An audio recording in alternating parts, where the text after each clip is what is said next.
Where's my baby?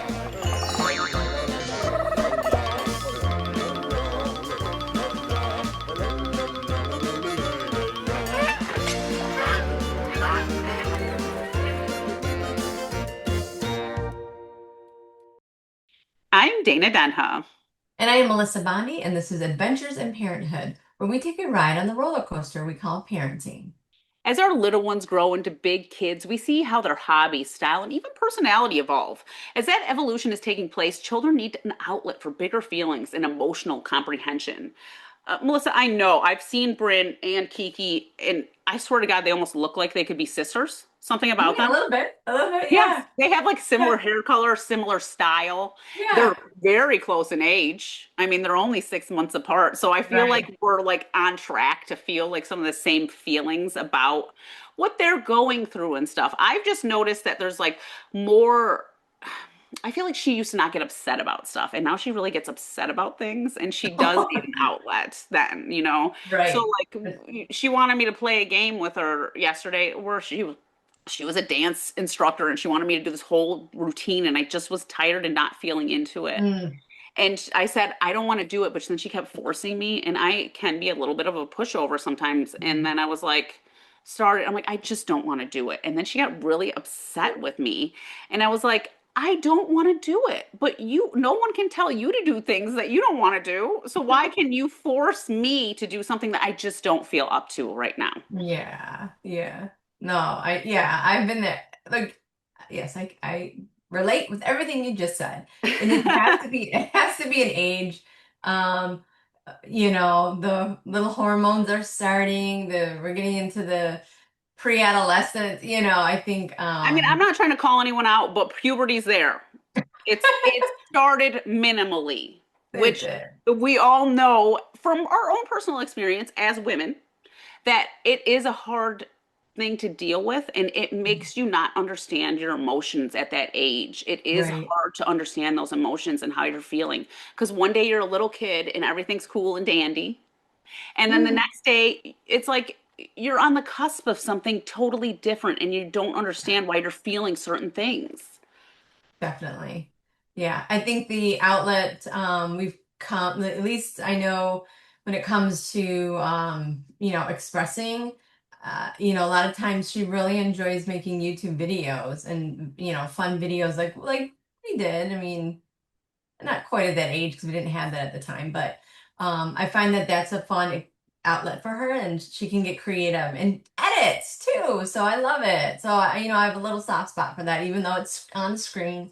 I still have a little soft spot for the editing and wanting to create videos. No, it's super cool and you feel like you know stuff about it and you can help in the process if they want your help and stuff. Kiki's not making videos, but she's in acting classes, which I think are Hmm. just an amazing outlet for your emotions. I think that you have to delve in deep for your emotions for acting and that you have to have a lot of confidence to go out there and do it. And I think Oh it's a yeah. great way to build confidence. But our next guest actually do run the gamut. They have a ton of Hmm. mediums in the arts for youth and beyond, and they're really making a difference for little ones and people that are grown-ups. It's amazing. The Youth Arts Alliance firmly believes in the healing power of arts. The nonprofit has served thousands of young people using the therapeutic nature of art, commissioning local teaching artists to bring this vision to light. Joining me is Heather Martin, founding director, and Chinelo Onuigbo, program manager for the Youth Arts Alliance, or YAA. Welcome you both to the show. It's going to be a great conversation about what art does for people because I'm a big art advocate. So I will tell you that right off the bat.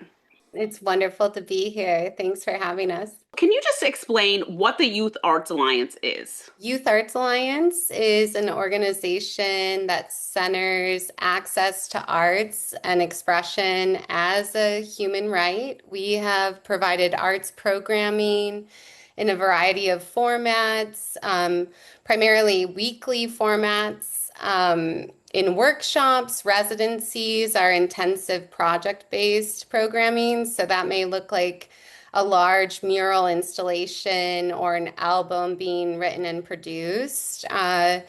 So we are an organization that that is committed to both local master level teaching artists and the impact that arts have on children, families, communities. We center intergenerational and collaborative practice. And it's a real joy to be supporting the next generation of artists and makers and visionaries. Heather, why don't you tell us a little bit about yourself, how you got started, your background in the arts, and then what led you to creating YAA? Sure. So I am an artist myself. I developed a love for the arts through my grandfather and sort of the thing that wove me into community and made me excited about school growing up is all of the artistic opportunities I had. I founded Youth Arts Alliance after doing a lot of arts-based programming in the adult prison system.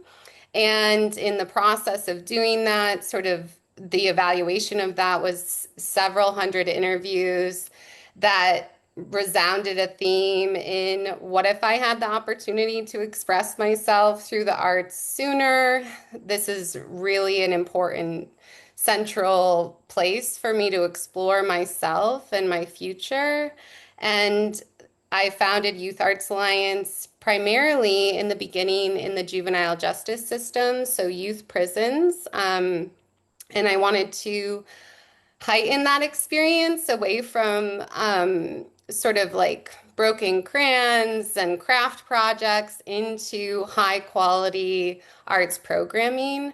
And then it was really the young people we worked with inside those spaces who said, hey, I want my neighbors and my siblings to be able to do this. I'm having some of the best arts experiences in my life while I'm incarcerated. And when I go home, there's an absence of those kind of opportunities. And so that has really moved us into now we have both a footing in the carceral spaces and in community in partnership with several organizations, schools, libraries, and we just think arts for everyone and everywhere. Yeah, that's really, you almost give me chills thinking about like you going into these youth prisons because they really do need something and an outlet. And when you talk to people that have dealt with incarceration, the arts are usually a big outlet for them to understand maybe their emotions and the way they're feeling about stuff. So that's really amazing and how it's now jumped to like everybody because we all do need that outlet. Some you need to find that creativity that makes you feel well. Absolutely. Art practices and engaging in expressive prompts, material tactile. This is a big thing for us parents nowadays. We need to also remember the tactile needs developmentally of our kids. It's not going to all come from screens, right? So working clay, making ceramics. Chinelo oversaw our Summer of Heart initiative in its second year this year at the Superior Branch Library in Ypsilanti. And when given the tools, the guidance, these young people made hundreds of ceramic pieces through hand building. And that kind of working of materials, taking an idea and making it realized is a really beautiful practice for not just children, for all of us. Chinelo, why don't you tell us about yourself and how you ended up being an arts advocate and working with YAA? Absolutely. So I am the program manager at Youth Arts Alliance. I've been here for a couple of years now. Similarly to Heather, art is something that's been near and dear to my heart for a long time. Growing up, especially in high school, I was able to take a few art classes as an elective, something to kind of fill up my schedule. But as I was taking the classes, it unleashed the healing potential, the potential for self-expression, of discovery through other artists, representation, and the power of art in general, just how to tell your story, building a narrative through art. So with that, it expanded and broadened as I moved on in life. My love for art grew and my ability to see how powerful it could be in community for telling stories, how it's been powerful for generations and carrying on stories, making statements, all of those different things. I saw that and I became very passionate about it. And also working with young folks, I've worked with young folks in a number of different capacities, youth organizing, things of that nature, and the power of art to talk about their experience, to connect with others, to express themselves. What I've learned is that youth have so much to say and oftentimes aren't taken seriously in a lot of spaces, but with art, in a number of varieties, whether that's visual art, acting, improv, music, whatever it may be, they can really make a statement or they can just express joy, different emotions, things of that nature. And like Heather said, I think it's crucial for folks to have high quality art experiences. So what really drives me really drove me towards Youth Arts Alliance is the fact that there is the ability to engage with youth in a number of spaces with very talented teaching artists. So we have a cohort of teaching artists that are all professionals in their field, from professional actors to professional ceramicists, professional visual artists, and they combine that with their ability to facilitate really high quality healing centered workshops. And I think it's just a really beautiful opportunity to be in a number of spaces. We like to say wherever kids are, we are as well. So like Heather said, in community, in carceral spaces, all of those different things, all different age groups, and just building curriculums that really mean something to the kiddos we work with. That's what I really love about Youth Arts Alliance. Where are you located? Because between the acting and the ceramics and everything that you offer, where is the physical location? Or are you, at different locations and partnering with other organizations? So, with this new build project, in partnership and support from the Labor Economic Opportunity Grant we received, was sort of the foundational investment and in-kind contributions from professionals. We have a brand new building that will be finished next summer. That's so exciting. It's a big deal. It's a big deal. Well, it's also amazing to hear about it right now in a time where you hear about so much, nonprofits losing their funding with the current administration and stuff. So to hear something positive, like you guys are able to build something, is really amazing because I feel like the arts are always a thing that take a hit. An economist recently shared that within the next 3 years, nearly 40% of our nonprofit organizations will be shuttered, based on this insecure funding landscape we're in.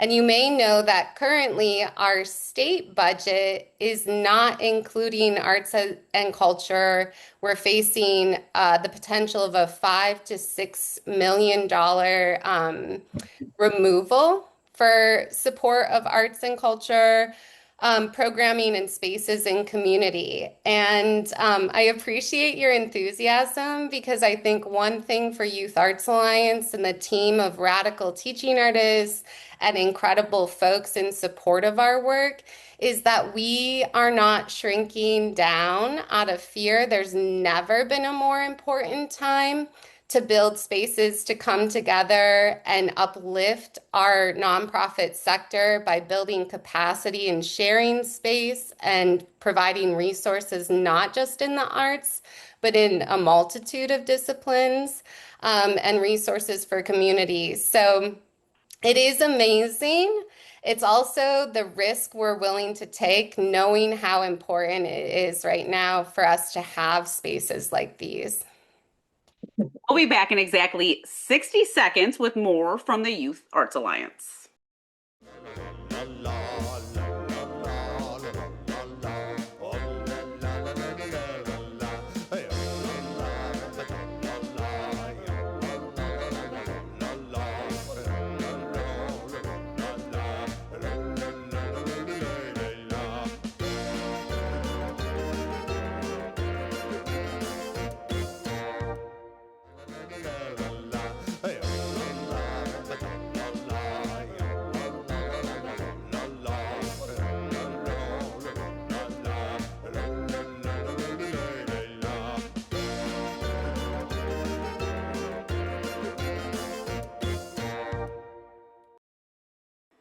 We're back with Heather and Chinelo with YAA, and we were talking about funding for the arts and stuff. we none of us want to live in a gray world. And the way it's projected is that is what's going to happen. The world's going to be gray. Everyone's going to be depressed. And like you're right, you do need to take these risks because we need the arts. All of us do in some way or another. And when you look at your arts programming, it runs the gamut. It's not like, people feel like, oh, I can't do art, I can't draw. That's not the case. Art is so many things, and that's what I'd want you to talk about. How many things art can be, and how many courses you offer. Absolutely. Yes, like you said, art is so expansive, it looks no one specific way, and that's what's so beautiful about it. We work with kiddos as young as sometimes younger siblings will come to programming, and they're little tots, with parents helping out, all the way up through 26-year-olds. We've done programming for young adults and everything in between. So, like Heather said, we're in elementary schools, we've worked with high school students, college students, all different age ranges, and everyone has something to bring to the arts. We have a variety of programming, and what's really fun about my position is being able to build curriculums alongside teaching artists that are responsive and really fit the space that we're in. So we can do ceramics and have folks make clay structures from scratch and fire it in the kiln and glaze it. We can do improv acting. We have a very talented professional videographer that is able to come in and create like professional grade productions of the kids' imaginations. All type of visual arts, all types of sculpture. We've done resin projects before, and what's really exciting to me, I almost call it like mad scientist mode. I love coming together with teaching artists and doing different pairings and bringing art forms together. So we've had folks come together with improv, professionals as well as musicians and do musicals. We've had ceramics and improv come together to make props for productions. In the Summer of Heart initiative, we have a number of different teaching artists come in, and just the creativity that comes about is so incredible. We have a really great teaching artist pairing, Josh McDaniels, who's a professional actor, as well as Dan Wiley Eggert, who he does professional videography and production, and they do a really incredible curriculum where folks are able to make sketches or act and then record that and be part of a professional production team. So again, there's really something for everybody at different entry points, and for folks who might not be as confident in diving all in at first, there's definitely a place for them to find a way to express themselves and engage in the arts. And folks who might be really experienced, they can dive in and really gain those skills as well, and kind of harness those skills. So it's really cool to just innovate together as a community. I was Totally. gonna say, what don't you do? Or is there anything on the menu that in art that you haven't, got to yet or have been able to acquire? Like I don't know if that's window painting. I'm just throwing things out there. Anything that you haven't been able to do that's on the list. That's a good question. I think one thing that we haven't been able to engage in like so fully is produce performances, formal performances in music and choreography. So we have movement and dance workshops. We have music, like songwriting, musical skill building. I think one of the hardest parts of our job is actually describing all the things we do. So there's, I mean, we've done video game production where kids use digital platforms to design their own video games. We've done, we do mosaics, murals, like Chinelo mentioned. I feel like we're always sort of like scattering all of the possibilities, and I think that's part of the point. I appreciate you, Dana, for saying, hey, art isn't just 2D. It's not just putting a pencil to paper. And I think one of the greatest strengths with Youth Arts Alliance is that the vast majority of our participants, we hover between 96 and 98% of everyone who engages in our programming are telling us they're trying something new and learning something new. And I think exercising that positive risk taking, we're saying, I don't really know about this, but I'm going to try it. Arts aren't only for like the expansive benefits that we know and have been well researched. There's positive health outcomes for folks who engage in the arts, not just as young people, but across the lifespan. There's impact in educational outcomes, social relationships. And one thing that's really important to work through is sort of these binaries that we hold too closely. This is good art. This is bad art. This is right. This is wrong. And I feel like the bulk of facilitation and support happening in our healing centered framework is that the practice of doing is rewarding in itself. The process of making and experimenting is rewarding in itself. And so I think too often we get fixated on um, doing things the right way when really like the value is in the doing and it will sort of reveal itself to you. We do collaborative projects with luminaries, for example, and it's like how do a team of teens come together and say, okay, I want a jaguar, I want a lemur, and I want a panda. And it's like, well, how do we create an animal with features of both those things? And to be honest, I think sometimes the arts get pushed into the extracurricular or into the margins when really it's the most central part of us. We all experience arts and culture every day in our playlists, in the movies we watch, in the art we like, the colors we're drawn to. And I think as we program and work with folks, our direct work is happening with young people, but we're also working alongside parents, grandparents, neighbors, friends, colleagues, collaborative partners. But this isn't easy stuff. It's not an easy thing to work through your own feelings of perfectionism or expectation. And sometimes, like in our photography workshops, you do a lot of work to develop and compose a photo only to discover that the image you're resulting in didn't turn out. And so, what do we do with those feelings of disappointment? Well, we have to try again. And you keep trying. So I feel like that's really important to remember right now more than ever, that the act of trying, remaining hopeful and engaged is a practice that we have to hold on to so tight because that's where the vision and building of new things can happen. So it's interesting. I have a spin-off of this show, and it's called Adventures in Crafting. And me and my daughter, and now my 2-year-old son, do crafting together. But one of Uh-huh. the things I always say on the show, because sometimes the stuff we make isn't the way I expect it to turn out. Sometimes I'm like, it's okay, it's fine. You know what I mean? But the Mhm. point is, when I say it almost every episode of the show, I say, it doesn't matter how it turns out. It's fun Mhm. to make. You had Yes. a great time making it. Yes, and the more you practice, the more you discover. And to your point exactly, sometimes folks, artists are coming into, a project and they have a vision and engaging with the materials, their vision shifts, right? In working with a friend or a peer, the vision shifts. So I think it's that openness and practice that makes it so valuable.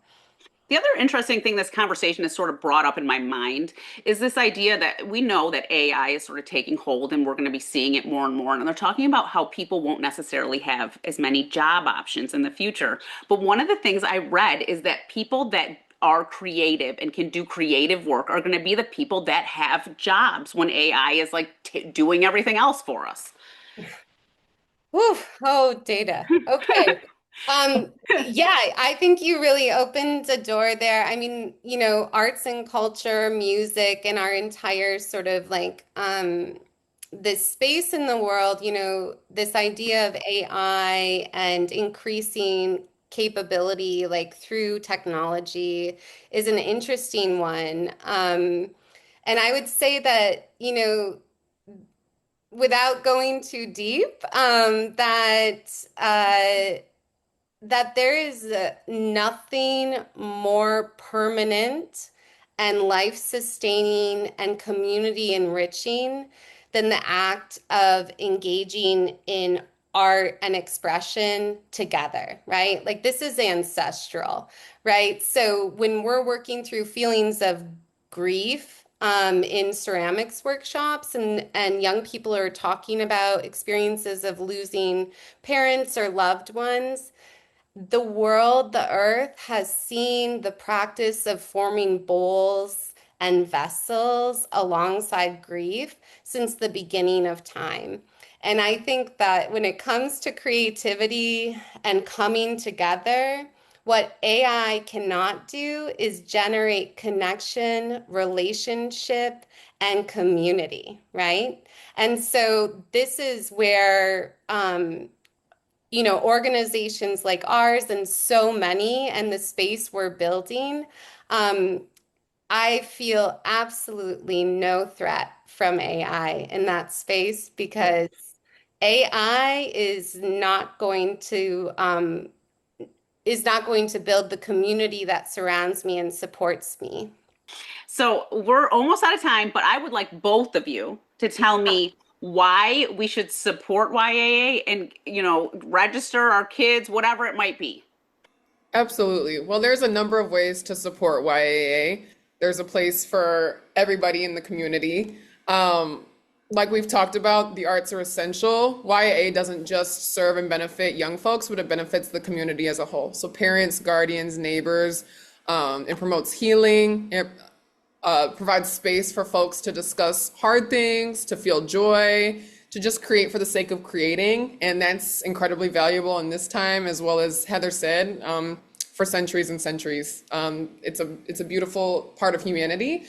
Like I said, there's a number of ways to be involved. So whether it is registering kiddos in open programs, whether it's donating or connecting folks who have different skills. So as we talked about, this new building is opening, and being able to contribute any sort of skills that might be helpful in that would be incredible.